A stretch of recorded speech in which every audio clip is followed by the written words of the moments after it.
Yes guys, welcome back to another Fantasy Football Fix YouTube video. My name is FPL Nacho, and in this video we're going to be looking at the top transfers going into game week 8. Now, it has been quite an eventful week so far, with confirmation of game week 8 postponed games. And those are going to be Brighton versus Crystal Palace, Man United versus Leeds, and Chelsea versus Liverpool. So those are the three games that you need to know about ahead of game week 8 that are definitely postponed.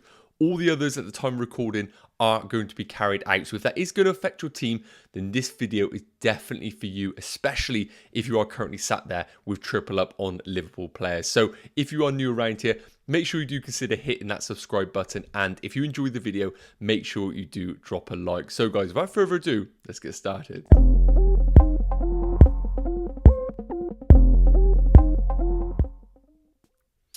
Okay then, so first up, we're going to be looking at a premium asset in Kevin De Bruyne, one of the best assets in the game over the last few seasons, but naturally, somebody that we always don't own highly enough.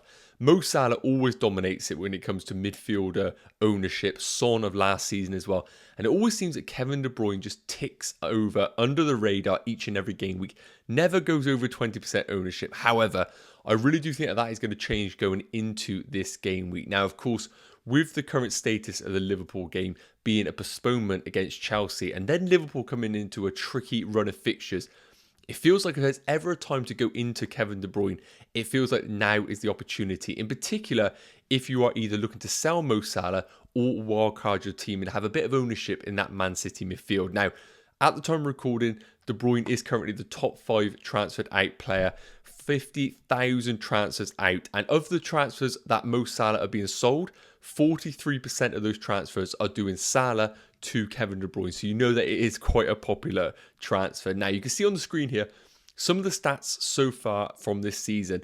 And what I really do like about Kevin De Bruyne is the underlying stats are always fantastic and they support the output that he is delivering. So you can see that 35 FPL points so far. I wouldn't say that's sensational season so far, but what I always like about Kevin De Bruyne, as you can see that expected FPL points, 36.95. So whereas we look at some assets, they have a really good output, but then you look at the underlying stats and they really don't live up to what they're actually delivering. We can see here with Kevin De Bruyne that there is plenty more in the tank for him to go above and beyond what he's currently delivering in this Man City team. And we need to remember, and this same sort of logic applies to Haaland, Man City are absolutely dominant when it comes to creating chances. They are top of the charts for expected goals with 14.47, which is 2 more than any other team. And when we are considering FPL assets, we need to remember that when we buy into their team, they're always going to get chances. That is very clear with Haaland as an example. So 1 goal so far, that is really disappointing for someone of Kevin De Bruyne's caliber. But again, expected goals of 1.67 suggests to me that there is plenty of opportunities there for him in the future. And with 4 assists, 3.11 expected assists, fantastic reading. Now, looking at game week 8 in isolation with his away fixture against Wolves, he's currently predicted to score 5.5 points, which is the 4th best of any player in game week 8.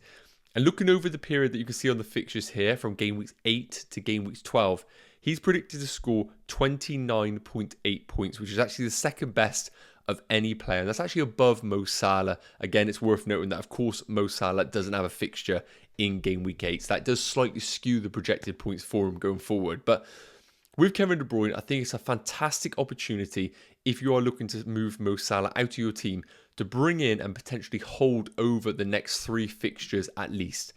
I think it applies as well if you are wildcarding. Free transfer from Mo Salah to Kevin De Bruyne I can get behind. And equally, if you are looking to wildcard your team, I think having Kevin De Bruyne over the next 3 fixtures is a fantastic move, looking at those projected points. And then if you want to move away from Kevin De Bruyne, maybe in the Liverpool away fixture followed by the Arsenal away fixture, then you could look to maybe a punt on someone like Son at Spurs, or free up a bit of funds in the bank and then move back up to Mo Salah from Kevin De Bruyne. But looking at the underlying stats, looking at the projected points, I really do think that Kevin De Bruyne needs to be right up there as one of the top considerations for your team ahead of game week 8. So let me know in the comments, guys, what your thoughts are on Kevin De Bruyne going into this game week. Let's move on to another player that I think should be right up there on our watch list. And that man is going to be, of course, the talk of the town, Fulham's Mitrovic. Probably one of the most impressive players so far this season, just because of the value that he's offering in FPL. Up to 6.9 million now, so he has a few price increases. So, of course, if you haven't got on him early, then you are going to be paying a slightly more premium price for him. But honestly, I would not worry. I do not think you have missed the boat on Mitrovic. I still think there are fantastic things to come for him. And you can see the underlying stats on the screen here.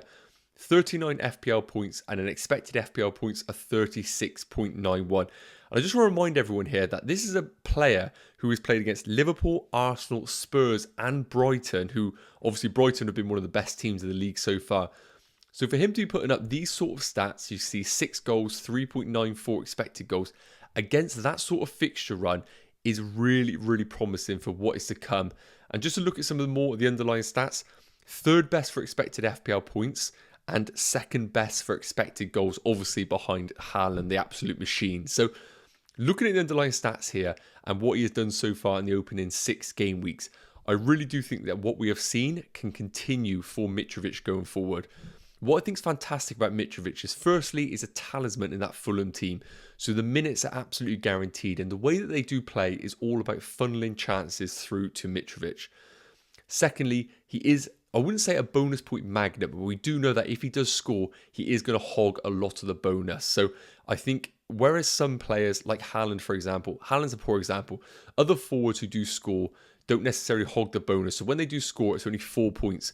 With Mitrovic, it can be a case where when he does score, it's almost like a 7-pointer straight away because you're getting the bonus points on top of that. So I think that's really worth considering when we are considering Mitrovic over the coming game weeks.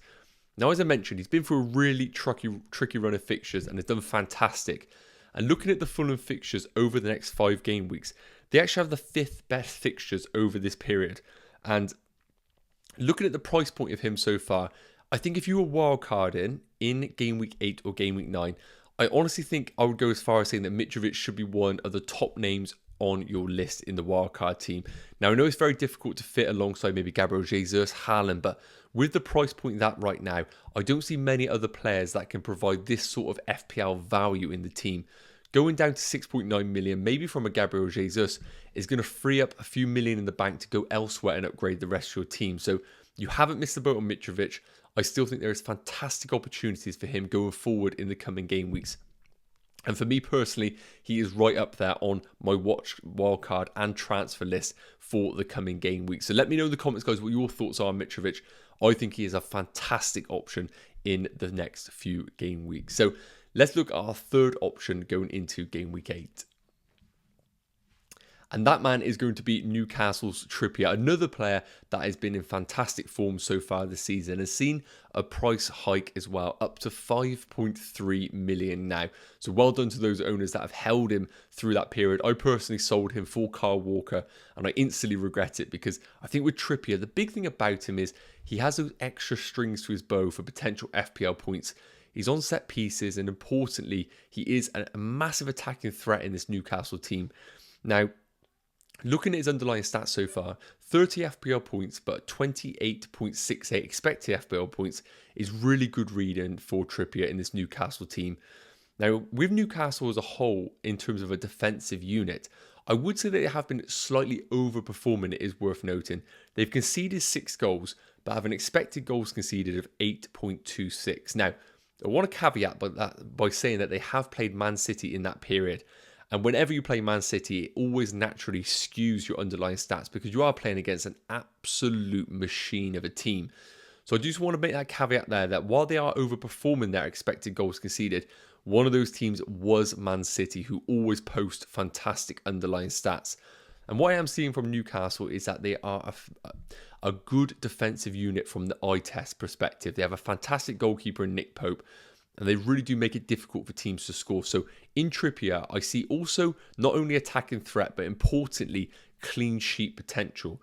And when I see the coming game weeks that they have over the next 5, Bournemouth, Fulham, Brentford, Man United and Everton, I do see tricky fixtures, but they have the 4th best fixtures, it is worth noting, over this period. In particular at home with the Bournemouth, Brentford and Everton fixtures. I think there's fantastic opportunities there for not only clean sheets, but potential big hauls from Trippier in the likes of attacking returns As I mentioned, being on corners and on direct free kicks is a massive factor when we are considering an FPL defender. And being priced at 5.3 million, I would recommend managers, if they are currently sat there on a wildcard, he would be one of the #1 defenders that I would consider into my team. Now, a debate right now is being whether you go Nick Pope in goal at 5 million or invest a little bit more in Kieran Trippier at 5.3. And I really do think if I had the toss-up between the two, Kieran Trippier would be the option that I would go for. I just think with those potential attacker returns is enough of a reason just to pay that slightly more extra, as I think over the next 5 game weeks, he will outscore Nick Pope.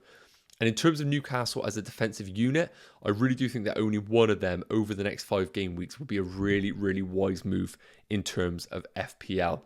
So guys, that's going to cover off our 3 top transfers going into game week 8. Of course, it is a very difficult time right now in FPL. So if you are sitting there with 3 transfers, my recommendation would still be to sit tight, wait for the Champions League football to pass, wait until any potential injury news and press conferences, and then look to make your moves closer to the deadline. And the same goes for your wildcard as well. If you are sat there in a team situation where you have plenty of players blanking, the wildcard might be an opportunity for you to pull. And we will be discussing that more in future videos this week. So make sure you are subscribed and hit that like on the video just to share the love. It is always appreciated. So guys, that's going to wrap up the video. We will see you in the next one. Take care. Cheers.